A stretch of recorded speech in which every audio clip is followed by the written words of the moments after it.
I get a call from this guy at the Washington Post, right? And he says, Gary, we're big fans of your show here at the Washington Post. I said, well, thanks. You know, we just won an ACE Award. He said, so did the Weather Channel. So he says, we'd like to invite you to come and sit with us at the correspondence dinner and sit at our table. And I said, well, wait a minute, I don't know what you're talking about. You want me to perform or what? You know, he says, no, every year they have this big banquet in Washington. All the journalists come, and the president comes and does 10 minutes of jokes. So I figured, okay, I'd like to see that. You know, I'd like to see, you know, what he does with that, because I have a couple weeks off. We'll fly in. I always wanted to see what Washington was about, you know, and so we get tours of the museums and the White House. They have public tours and everything, and they show you all around. It's great. Has anyone been on one?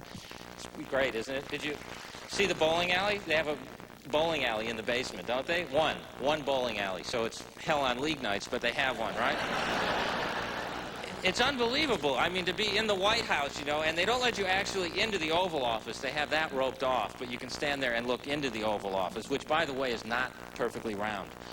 And it's more like an egg shape when you're there, you can see it. So, as we're looking into the Oval Office, right, the Secret Service guy who's standing there, you know, the guy with the wire out of his ear, in case you weren't clear, he was with the Secret Service, this is to point it out, right?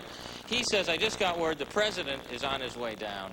If you folks want to stand against the wall there, maybe you'll get a glimpse of him as he walks by. So I figured, God, that'd be cool, right? So now we stand against the wall, right? Sure enough, the president walks in with Mrs. Bush, right? And this is the weirdest moment. As they're walking by, he turns to me and goes, Gary?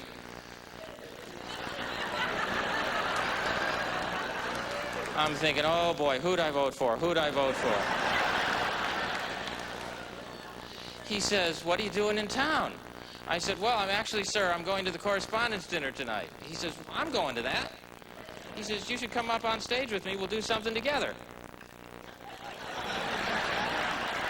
Say what, Mr. President? I actually said Mr. President. I'd never said Mr. followed by another non-specific term in my life, right? I'm lucky I didn't lose it altogether and just call him Mr. Belvedere at that point, right? Because you're talking to the President of the United States. So he says, where are you staying? I said, well, I'm at the Park Hyatt Hotel, sir. Now all these Secret Service guys pull out these memo pads. Park Hyatt Hotel. He says, I'll give you a call later. Oh, sure you will. I'll be holding my breath, sir. So I turn and pick my girlfriend up off the ground. She's been passed out since he said Gary.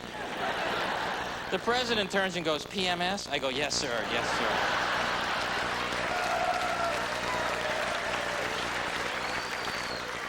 sir. Now, he leaves. We go back to the hotel, right? We have lunch. Now, we're sitting there having lunch in the coffee shop, my girlfriend and I having this conversation. She's going, the president's going to call you. And I go, he's not going to call. She goes, I bet he calls you. I bet he doesn't call me. And you could tell other people sitting around were going, look at these two morons thinking the president's going to call him. So, we finish lunch. I check my messages, and sure enough, there's a message, call the White House, right? With a phone number, which I'm sure is hooked to some answering machine, right? Hi, this is the White House. We can't come to the phone right now. We'll call you as soon as this Middle East thing blows over. Bye now, you know. So I dial the number, and a man answers, one of the president's aides. I go, hi, it's Gary Shandling. He goes, the president's all excited about this thing. I go, no, Gary Shandling. I figured he thought maybe I said Dick Cheney, you know? So he says, no, Gary, the president's all excited about this. I go, are you spiking the president's punch or what? He says, no, sir, I'm not. So this guy's a riot, right? So he says, what the president would like to do, Gary, he says, you know, a couple weeks ago, the president was walking through the tour line. He picked out a couple tourists from New Hampshire, introduced them to the puppies, and it made front page news. Maybe some of you saw it, right? So he says, what the president would like to do is not tell anyone you're there, but he'll say that he was walking through the tour line and he picked out an everyday average American just to see what they had to say about the presidency. I said, this is how we found Dan Quayle, isn't it?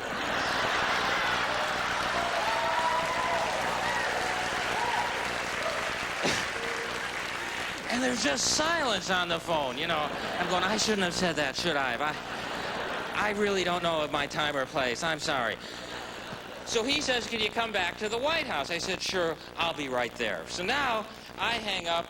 We drive back to the White House, right? Now this aide meets us in front of the White House, takes us up to the private quarters to the first family's house, the third floor there, where no one gets to go, right? Takes us up there, takes us down a long hallway to a den where the president is sitting in shirt sleeves, but by himself behind a desk going, come on in, come on in, come on. He's like the warmest, sweetest guy in the world. I swear, if you had an Uncle Bush, this is what he'd be like, right? I thought he was going to give me a nickel at one point. I'm serious.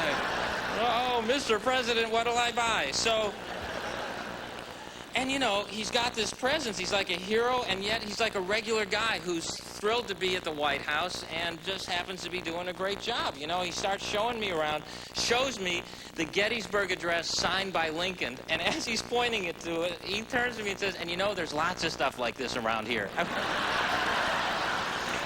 I'll bet there is, Mr. President. It's the White House, sir, you know.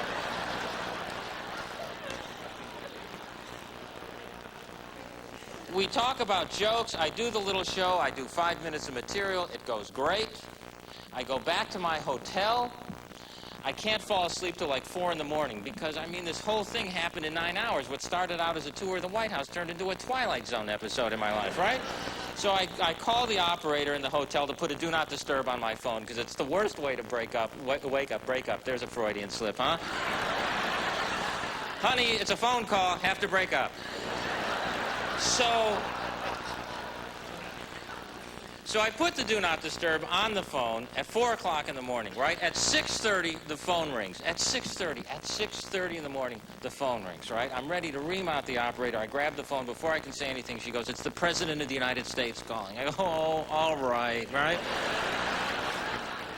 And he says, Gary, I just called to say thanks for doing the show, and it was really fun. I'm off to New York now to do some damn thing. He literally said damn thing. I went, Mr. President, right? And he says, hope to see you again sometime. I said, hope to see you again sometime, sir. Why don't you call Gorbachev? Wake him up now, sir. All right. Now, we flew back. This is as best I can do with mime. Now, I'm home in L.A., right here in L.A. I figure, what a great experience to have in your life. Meeting the President of the United States, right? That's it. If nothing else happens, it's a great story, right? 1 month later, I open my mailbox. There's an invitation to go to a state dinner at the White House, all right?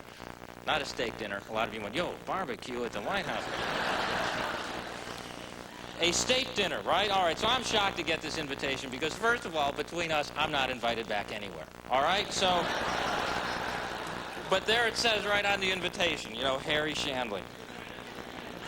Harry, close enough. So, and I don't know why he likes me. I got to tell you the truth. I'm not a Republican. I'm like a middle of the road politically. I'm conservative on some issues. I'm liberal on others. You know, I never burned a flag, but then I never put one out. So, I figure I don't want to miss the experience of seeing this state dinner. It's got to be mind-blowing. Another great story. We flew back to Washington. And it's like a storybook, folks. I'm telling you, it's incredible. Now you drive up in front, the Marine Color Guard are there going, welcome, Mr. Shandling. Glad you could make it, sir. Would you mind walking through the metal detector, sir? Thank you very much. It's like, we like you, we don't trust you, right? So they get my hunting knife, right? Now, I'm walking down this long red carpeted corridor, you know, and the Jew detectors are going off left and right. You know, I'm going, just me, you know, and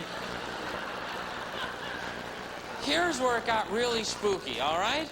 I'm a regular guy. I grew up in Tucson, Arizona, right? You follow me? Okay, I'm lucky I didn't look around the White House and just go, what a fuck palace, all right?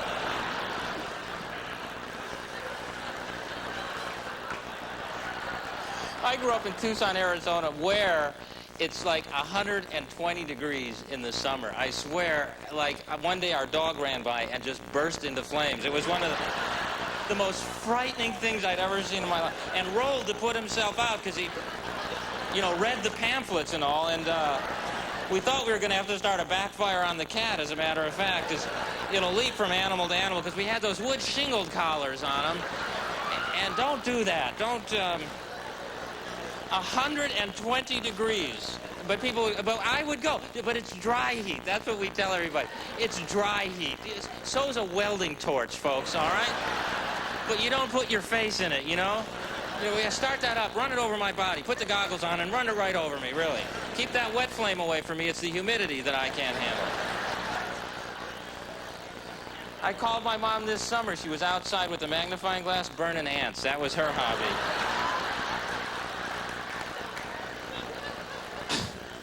It was 120 degrees. We had a slip-and slide. This was our way of cooling off. Do you know what this thing is? It's just that long plastic thing made by Whammo, which would be a tip-off to begin with. You don't want to jump on anything that's named Whammo, all right? Because you put this long plastic thing down, you wet it down with a hose, you jump on it, and you sue your parents, right? Because they had it in the driveway, I'd end up out in the traffic, all right? Dad, I've been hit by a truck. I'm cooler, Dad. Yeah, but I got hit by a truck. So I'm a regular guy. I grew up in Arizona. I'm suddenly finding myself at the White House at the state dinner, which is way too formal for me. Before you go into the room where all the people are having dinner, they announce you over this PA system. They go, Mr. Gary Shandling. I said, honey, our order's ready. Where do we pick up our order? Oh, she thought our order was ready. And they don't tell you what's going to happen. You just got to be ready to roll with it. A Marine comes up to us and escorts my girlfriend into the room, and they don't tell you that's going to happen. I'm no idiot. I mean, I tagged along because, quite frankly, that's not the first time that's happened to a date of mine. Once it was like at a movie theater, I'm going, hey. So, the next thing, I never knew this could even happen. They seat you at different tables, all right? They seat your date at one table and you at another table so that, I guess, you're forced to mingle with the people at your table and just don't sit there and talk to the person you came with all night, right? They don't know that I can go into my own little world and it doesn't matter, right? Here's the thing.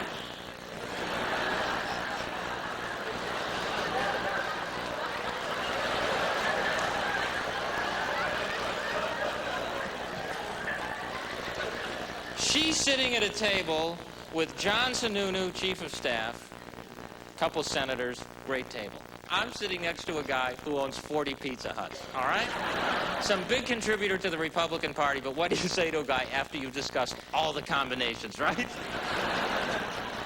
And you ready for this? At my table, across from me, is Marilyn Quayle, all right?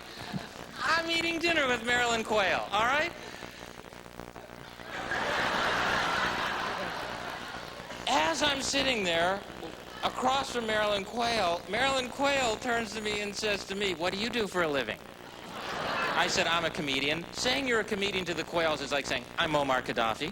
I mean, this is not the way to ingratiate yourself to the Quayles. I'm saying, I'm a comedian. I try to make fun of you and your hubby every chance I can.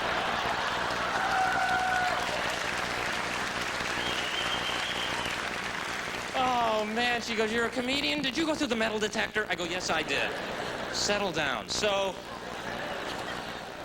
we ended up hitting it off. We talked about our hair all night, and she had some great streaking tips. And here's the moment that epitomizes the whole evening, right? Here's the one surreal moment that turns the whole thing into like a nightmare, all right? After dinner, they have ballroom dancing, right?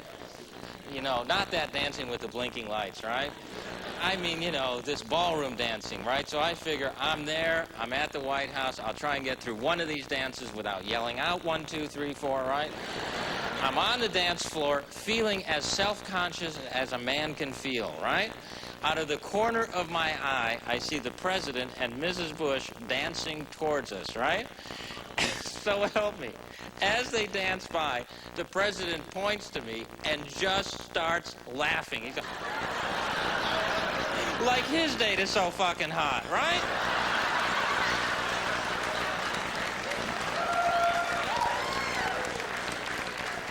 So we finished the dance, we grabbed some silverware and got out of there because they don't make you go through the metal detector on the way out.